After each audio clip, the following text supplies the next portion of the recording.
전 저희 대구 시민 한 분이 31번째 확진 환자로 확인되었습니다. 모두가 처음 겪는 낯선 바이러스와의 전쟁.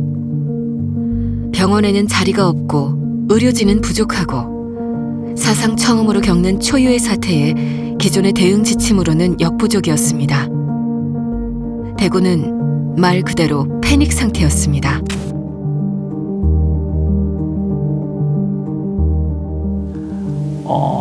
굉장히 긴박했습니다. 긴박했고 자칫 잘못하면 대구도 우한처럼 될 수 있다라는 그런 이제 걱정들이 많이 앞섰고 18일 날 신천지 신도들이 좀 이렇게 확진이 되어지고 이게 신천지 교회와 관련이 됐다는 걸 알고 나서 김영희 실장님하고 좀 상의를 해서 이경수 교수님하고 그다음 김건혁 교수님께 전화를 드렸죠. 그래서 밤 자정쯤에 두 분 다 시청으로 들어오셨어요. 자연스럽게 시작해서 시청의 대응 조직에 들어가서 계속 자문들을 시작을 했었죠. 어떤 식으로 적절하게 대응을 해야 되는 상황이었고 당시에 우리가 갖고 있던 자원이라든가 대응 지침이라든가 심지어 경험까지도 2월 달에 코로나19의 상황들에서는 전부 다 적절한 것들이 없었습니다. 실제 저희 교과서에 안 나오는 그런 이제 처음 보는 어떤 문제들을 맞이한 그런 느낌들이었어요. 2020년 3월 4일 기준으로 대한민국 확진 환자의 75% 이상이 대구 지역에서 발생했습니다. 대구시는 비상 대응 자문단을 필두로 코로나19와의 전쟁을 선포했습니다. 특정 종교 집단에 대한 강화된 전수검사를 시작으로 비상사태 해결을 위해 밤낮 없는 사투를 벌였습니다. 이제 의심 환자들에 대해서 그때는 한 분 한 분 굉장히 이제 강하게 검사도 하고 격리 조치도 하고 그랬었어요. 그때 저희가 의심 단계에서부터 바로 병원에 격리가 들어갔거든요. 그래서 그런 신고가 들어오면은 이제 새벽에도 저희가 이제 스탠바이 했다가 집에서도 나가서 이제 격리 조치하고 역학 조사를 하고 그랬었던 기억이 나고요.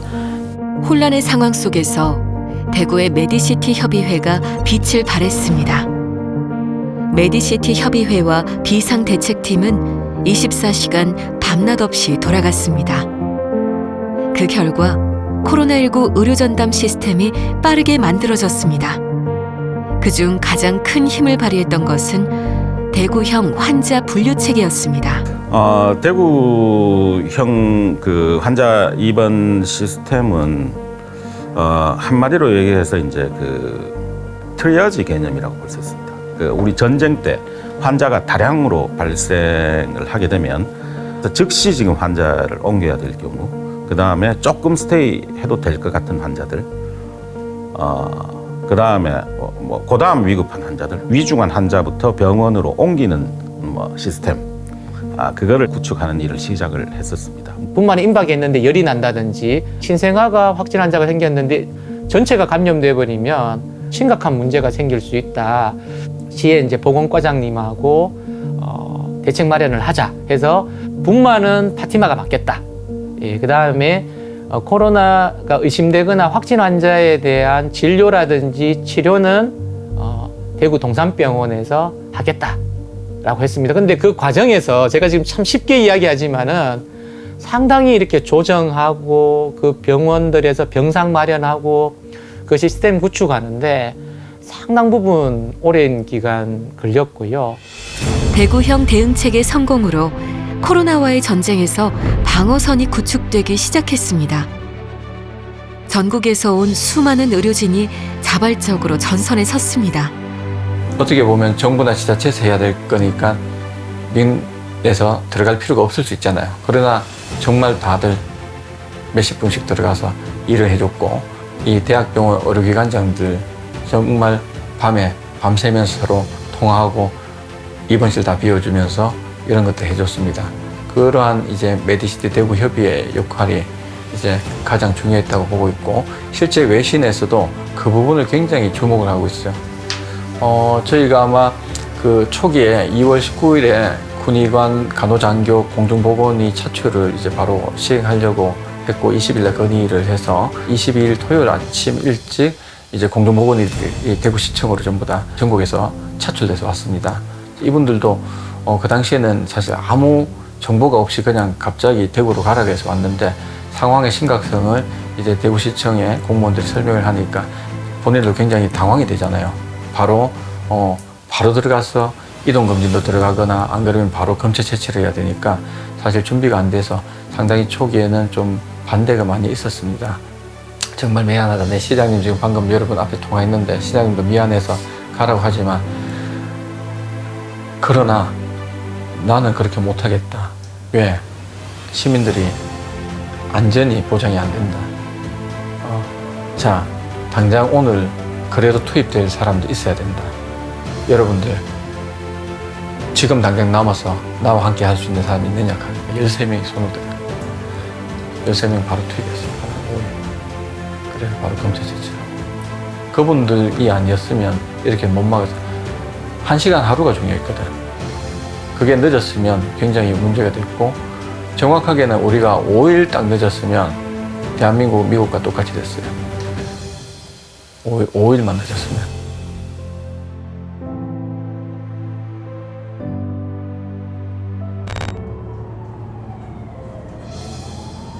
드라이브스루 선별진료소부터 생활치료센터까지 이른바 드라이브스루 선별 K방역의 중심이 된 대구형 대응 시스템은 외신의 주목을 받으며 글로벌 방역 모델로 자리했습니다.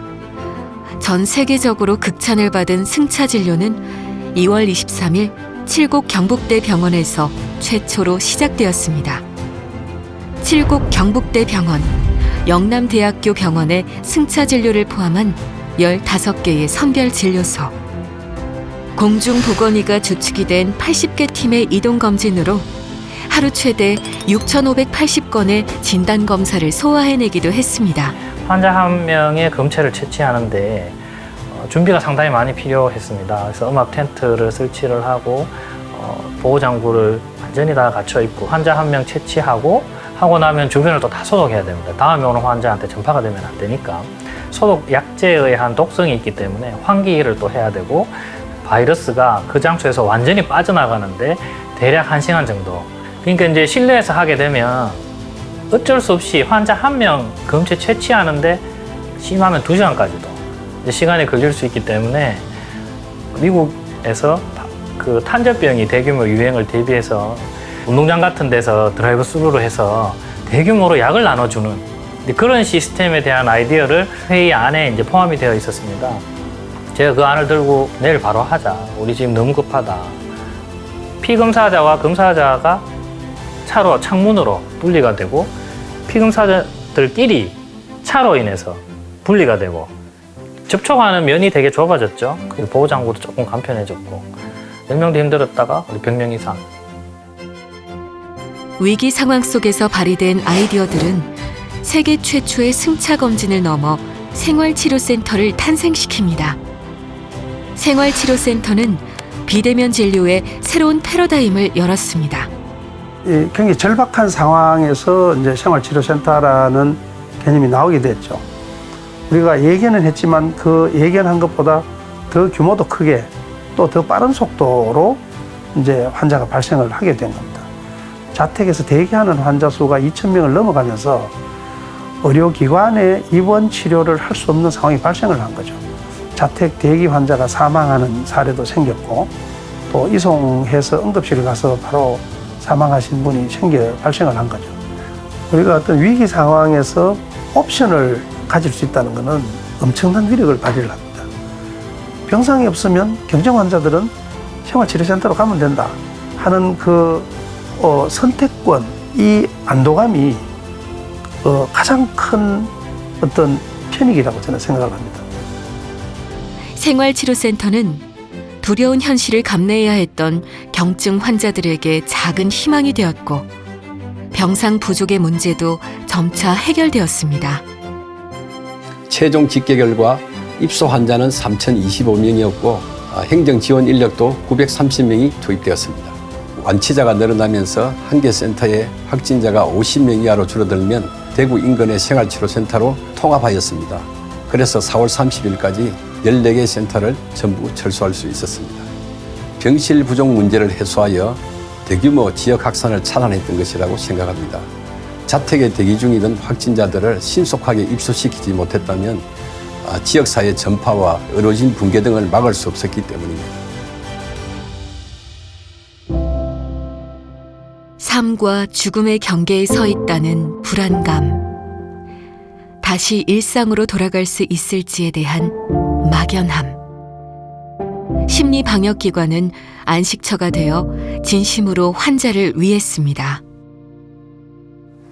우선은 이제 그 당시에 처음에 2월 말에 환자들이 막 많이 늘어나고 심리적인 어려움이 심해지고 이럴 당시에는 직접적인 지원, 즉 뭐 전화 상담이라든지 문자 발송이라든지 그런 걸 통해 가지고 이런 문제들을 어떻게 대처하십시오 하고 하는 그런 거에 대한 조언을 하고 실제로 이제 뭐 문제가 발생됐을 때는 직접적으로 저희가 상담도 하기도 하고 아니면 정신과 전문의들하고 연계를 해가지고 치료도 지원하는 그런 사업들을 주로 했었고 다시 재적응하는 과정에서 뭐 여러 가지 어려움들이 발생할 수 있기 때문에 지속적으로 관리를 할 수 있도록 그런 사례 관리까지 할 수 있는 그런 시스템을 마련해서 운영하고 있습니다.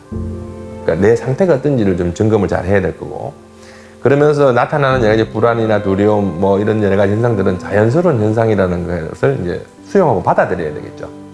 이런 불확실한 상황이 나만 겪는 게 아니라 누구나 다 겪고 있는 그런 뭐 일들이라는 거에 대한 즉 나 혼자 이렇다는 생각하면 얼마나 힘들겠어요, 그죠? 근데 우리가 다 겪고 있으니까 서로 손잡고 열심히 극복하자.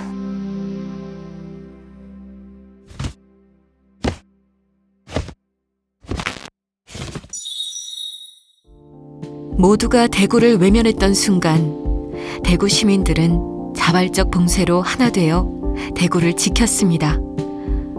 동요되지도 포기하지도 않았습니다. 코로나19 현황에 주목했고 철저한 개인 방역을 지켰습니다. 사회적 거리 두기, 마스크 쓰기 운동과 어려운 이웃에 대한 온정, 시민 참여형 방역 릴레이로 힘을 보탰습니다. 내가 사는 곳, 우리가 살아갈 곳을 지켜야 했기 때문입니다. 저희가 이제 기부한 건수를 나중에 계산을 해보니까 7만 8천 건 정도가 기부가 되었고요. 금액으로는 한 240억 원 정도가 모금이 되었습니다.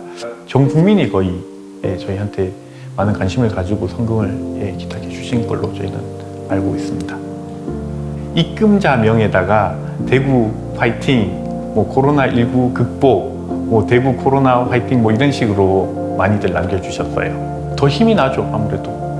유학생 중에 하나가 사실은 한국에 이제 잠시 방학이라서 돌아오려고 비행기표를 끊어놨었는데 코로나가 심해지면서 이제 비행기가 이제 결항이 된 거죠. 결항이 돼서 이제 그 비행기 값을 돌려받았는데 대구에 코로나가 되게 많이 가고 시민들이 되게 어려움을 겪고 있으니까 조금이라도 도움이 됐으면 좋겠다.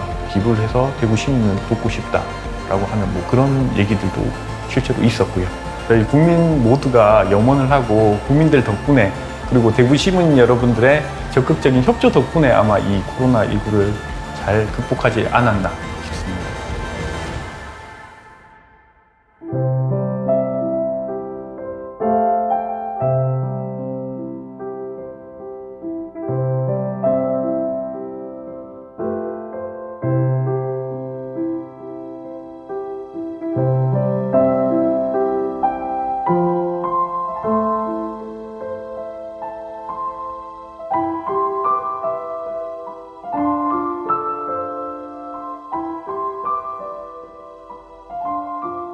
그래서 환자는 기하급수적으로 늘어나는데 의사나 간호사들은 이제 격리에 들어가고 의료인이 막 부족한 그런 상태가 되었습니다. 이 코로나19를 같이 극복하자는 그런 다급한 마음에서 절박한 마음에서 그런 호소문을 발표하게 되었습니다.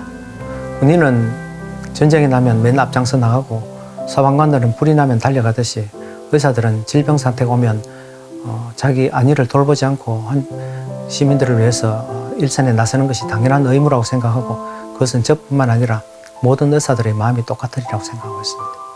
2월 22일부터 4월 2일까지 이제 약 6천여 대, 7천여 명 정도의 저희 전국에 있는 이제 구급차와 구급대원들이 이제 현장 활동을 이제 시작을 해주셨거든요. 저희 대구시를 도와주기 위해서 전국 각지에 온 저희 구급대원분들 구급대원분들한테 감사한 마음입니다. 그분들 없었으면 저희들이 이렇게 환자 이송을 못했을 거라고 생각이 들거든요. 그분들한테는 보답을 어떻게 해야 할지. 저는 타시도에 만약에 저희 대구시하고 똑같은 사례가 발생하면은 저가 1순위로 가서 도와드릴 생각입니다. 손자를 봤어야 될 상이었었어요. 그래서 굉장히 망설여졌었습니다, 실제로. 이 딸내미가 간호사인데 참 아빠 손자 보는데 지장 없고 환자들이 다 그 소독도 하고 마스크도 하고 장갑을 껴서 모시고 다니는 데는 아무 문제가 없다. 그래서 딸이 괜찮다 하면 열심히 할게. 이래서 굉장히 힘을 냈고 내릴 때는 참 기사님이 이래 협조해 주는 바람에 너무너무 고맙다 하면 눈물을 흘리며 내려가시는 분도 있고. 안타까웠어요. 왜냐면 그때 좀 다들 힘든 상황이고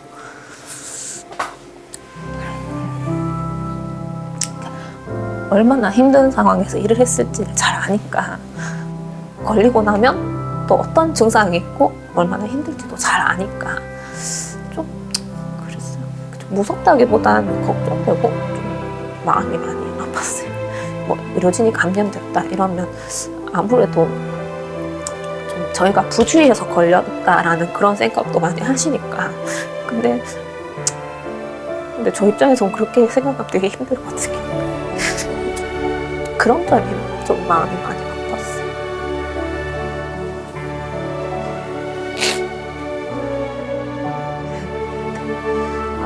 그 심적으로도 많이 힘들고 고되기도 했지만은 이제 치료 잘 받고 가시는 환자분들 보면서 보람도 많이 느끼고 저희한테도 또 일하는 데 많이 도움도 되고. 보이지 않는 곳에서도 늘 함께였기에 가능했던 우리는 모두 코로나19를 이겨낼 영웅들입니다. 우리는 오늘도 여전히 대구입니다.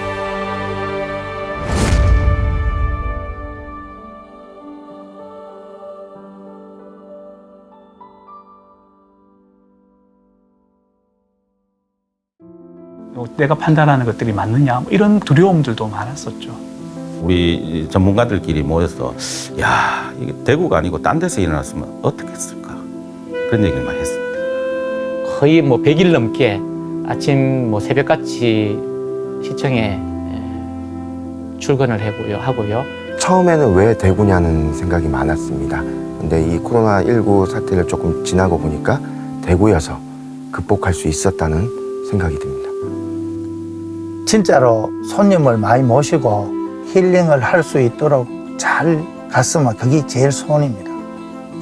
마스크 벗고 같이 앉아서 밥 먹는 거. 네. 언젠가는 극복할 수 있는 존재가 될 수 있으면 좋겠어요. 네. 다 같이 마스크 벗고 지낼 수 있는. 네.